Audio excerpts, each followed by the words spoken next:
আবার যদি আল্লাহরে জিজ্ঞেস করি আল্লাহ কাদেরকে বিয়ে করতে পারবো, আল্লাহ বলবে সবাইরে বিয়ে করবি। বাংলাদেশের নারীরা বিয়ে করা হালাল, পাকিস্তানের মেয়েদেরকে বিয়ে করা হালাল, সৌদি আরবের নারীদেরকে বিয়ে করা হালাল, এই বাংলাদেশের সিলেটের মেয়েদেরকে বিয়ে করা হালাল, ঢাকার মেয়েদেরকে বিয়ে করা হালাল, চট্টগ্রামের মেয়েদেরকে বিয়ে করা হালাল। হালালের কোনো শেষ নাই, সুবহানাল্লাহ পড়েন। কিন্তু যখন জিজ্ঞেস করলাম তাহলে কাকে কাকে বিয়ে করা হারাম, তখনই আল্লাহ গুনে গুনে 14 জনের নাম বলে দিলেন, পড়েন সুবহানাল্লাহ। হুররিমাত আলাইকুম উম্মাহাতুকুম ওয়া বানাতুকুম ওয়া আখাওয়াতুকুম ওয়া আম্মাতুকুম ওয়া খালাতুকুম ওয়া বানাতুল আখি ওয়া বানাতুল উখত। চিল্লায় পড়েন আল্লাহু আকবার। যখন হালাল তখন ব্যাপকভাবে বললেন সব মেয়েদেরকে বিয়ে করতে পারো। মুসলিম যত নারী হয়, বাংলাদেশের হোক, পাকিস্তানের হোক, ইন্ডিয়ার হোক, গোটা বিশ্বের যে কোনো জায়গার মুসলিম নারী হলেই সেটা হালাল। কিন্তু হারাম কোনটা যখন জিজ্ঞেস করলাম, গুনে গুনে বললেন মাকে বিয়ে করা হারাম, নিজের কন্যাকে বিয়ে করা হারাম, বোনকে বিয়ে করা হারাম, ফুফিকে বিয়ে করা হারাম, খালাকে বিয়ে করা হারাম, ভাতিজিকে বিয়ে করা হারাম, নিজের ভাগ্নিকে বিয়ে করা হারাম। সুবহানাল্লাহ পড়বেন না? তাহলে সহজ না কঠিন? চিল্লায় বলেন কি সহজ ইসলাম, কত সহজ।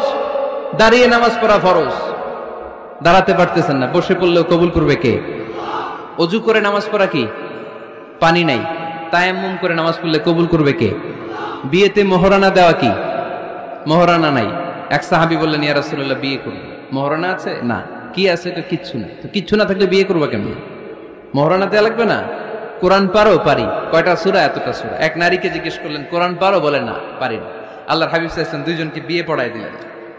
আর নারীকে বললেন মা তুমি কোরআন পারো না, কিন্তু তোমার স্বামী কোরআন পারে, তোমার স্বামী টাকা দিয়ে পয়সা দিয়ে তোমাকে মোহরানা দিবে, সামর্থ্য তার নাই, সে প্রতিদিন তোমার একটু একটু করে কোরআন শিখায় দিবে, এটাই মা তোর বিয়ের মোহর। সহজ না কঠিন? আর কোনদিন ইসলামকে কঠিন বলবেন? কেউ কঠিন বললে ওটা শুনবেন?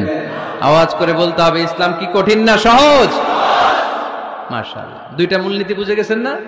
পৃথিবীর সব হালাল যতক্ষণ না দলিল পাওয়া যায়। হালাল বলতে দলিল লাগে না, হারাম বলতে দলিল লাগে। 2 নাম্বার, হালাল আনলিমিটেড আর হারাম লিমিটেড, সহজ করে দিয়েছে, সুবহানাল্লাহ পড়েন। 3 নাম্বার, হালাল হারামের মূলনীতি হচ্ছে ইসলাম শুধু হারাম বলে দিয়ে বসে থাকে না।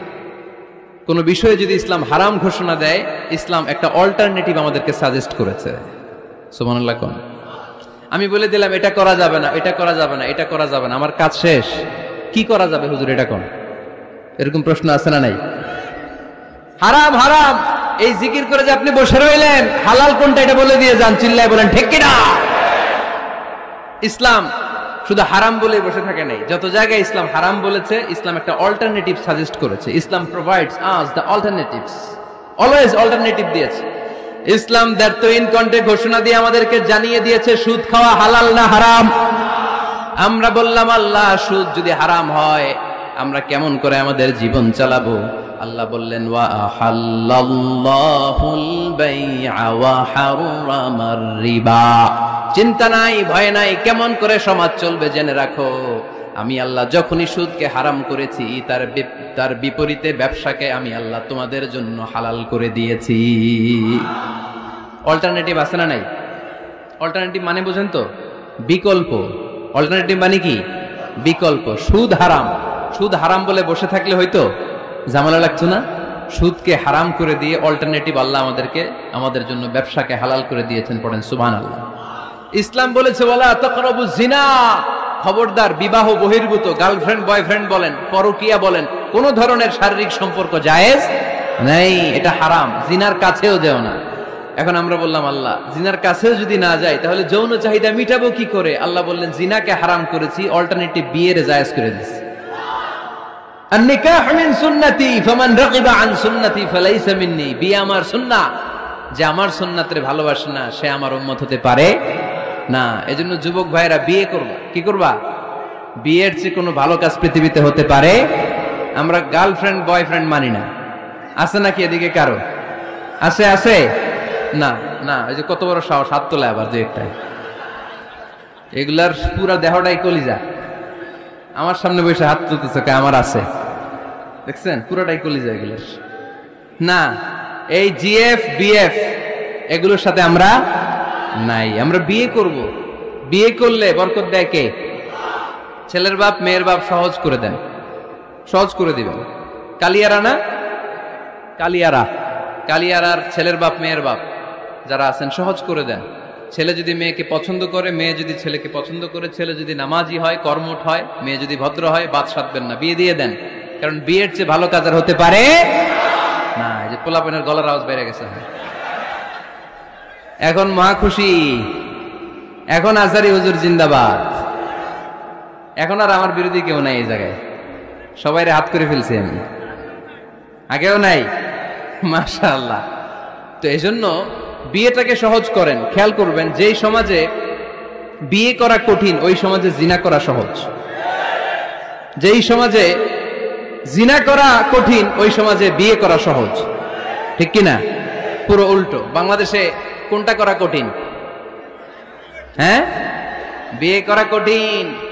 বিয়েতে ফ্ল্যাট লাগবে, ছেলের গাড়ি লাগবে, নিজের পায়ে দাঁড়ানো লাগবে, 10 লাখ টাকা মোহরানা লাগবে।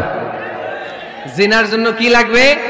কিচ্ছু লাগবে না, টোনাটুনি রাজি, তুমি আমি রাজি, অবৈধ সম্পর্ক হতে আর কিছু লাগে না। চিল্লায় বলেন ঠিক কিনা? কিন্তু বিয়েতে অনেক কিছু লাগবে, এইটা ওইটা। ছেলেরা কই তুই নিজের পায়ে দাঁড়া, তুমিও নিজের পায়ে দাঁড়ায় দেখাবে, এই যে নিজের পায়ে দাঁড়াইছে। তো এতদিন সে কার পায়ে দাঁড়াইছে? নিজের পায়েই তো দাঁড়াইছে। সহজ করবেন, বিয়েরে কঠিন করেন না। এই যে আমার নানা ভাই আছে, নানা ভাইয়ের এখানে যাবেন, নানা ভাইয়ের মসজিদ দেখলাম, কাবা ঘরের যে ডিজাইন, আর্কিটেকচারাল ডিজাইন, ওই সিস্টেমে মসজিদ। আজকে জোহরের সালাত করলাম, ওই মসজিদে নানা ভাই বিয়ে পড়ায় দিবে। সবাই চলে যাবে নানা ভাইয়ের কাছে। রাজি আছো সবাই? ওই যে খুশি, সব খুশি। দেখছেন, বিয়েটা যে ভালো জিনিস তার প্রমাণ। বিয়ের কথা কইলেই পোলাপান খালি হাসে। এটা জান্নাতি সম্পর্ক। তো এই কারণে সাইয়েদনা আদম আলাইহিস সালাম আর হাওয়া আলাইহাস সালাম দুইজনকে বিয়ে পড়াই দিছিল কে? এই দুইজন এমন দুইজন মানব আর মানবী, ওনাদের কোনো শৈশব ছিল না, ওনাদের কোনো কৈশোর ছিল না, যৌবন দিয়েই শুরু। এজন্য আগে আল্লাহ বিয়ে পড়াই দিছে। কথা কয় না? ওই মেয়ে, আপনার শৈশব আছে না নাই? কৈশোর, আদম আলাইহিস সালামের শৈশব, কৈশোর। হাওয়া আলাইহিস সালামের শৈশব, কৈশোর। জীবন শুরু করছে কি দিয়া? যৌবন দিয়ে। বিয়ের দরকার আছে না নাই? এজন্য আল্লাহ জান্নাতে বিয়ে পড়ায় দিলেন। বিয়ের সম্পর্কটা জান্নাতি সম্পর্ক, বিয়ের ভালোবাসাটা জান্নাতি ভালোবাসা। এর চাইতে পবিত্র ভালোবাসা দুনিয়ায় হতে পারে? তাহলে ইসলাম কোন জিনিসকে হারাম ঘোষণা দিয়ে মুখে কুলু পেটে বসে থাকে নাই, অল্টারনেটিভ সাজেস্ট করেছে। সুদ খাওয়া হারাম, অল্টারনেটিভ ইসলাম আমাদেরকে বলে দিল ব্যবসা হালাল। জিনা করা হারাম, পরকিয়া হারাম, গার্লফ্রেন্ড বয়ফ্রেন্ডের এই কালচার হারাম, তার বিপরীতে বিয়ে করা হালাল। সুবহানাল্লাহ পড়েন। এরপর ইসলাম বলে মদ খাওয়া হারাম। ইন্নামাল খামরু ওয়াল মাইসির ওয়াল আনসাব ওয়াল আজলামু রিজসুম মিন আমালিশ শাইতানি ফাজতানিবু। খবরদার, মদ, জুয়া, লটারি এগুলো হারাম করে দিয়েছে কে? আল্লাহ বললেন মদ খেও না, মদ তোমাদের জন্য হারাম ঘোষণা করা হলো। আমরা বললাম আল্লাহ, শীত প্রধান দেশে মদ খেলে শরীরটা গরম থাকে, মদ না খেলে তো বেঁচে থাকার উপায় না।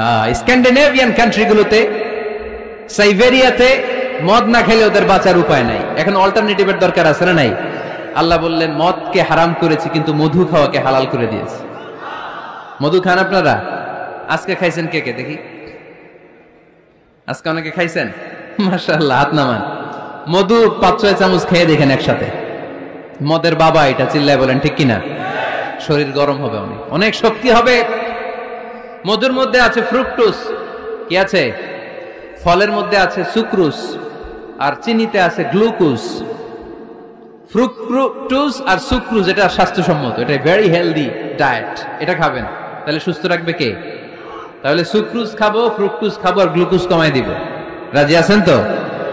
এরপর ইসলাম আমাদেরকে বলল ঢোল বাদ্য বাজানো এটা হারাম, অশ্লীল গান বাজনা হারাম, নাচানাচি হারাম। আমরা বললাম আল্লাহ, বিনোদনের একটা মাধ্যম তো আমাদের লাগবে। ইসলাম বলল ইসলামী নাশিদ যদি তুমি গাও সেটা হালাল। ঢোল হারাম, কিন্তু তার বিপরীতে দফকে হালাল করেছে কে? ঢোলের দুই দিকে আটকানো, এটা বাজালে নেফাকি তৈরি হয়, ধামধাম আওয়াজ তৈরি হয়, এমন বিট তৈরি হয়, ডান্স দিতে মনে চায়। আছে না নাই?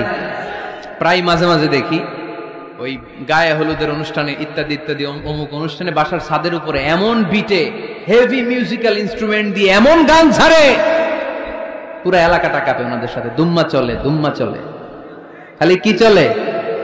দুম্মা চলে। খেয়াল করছেন?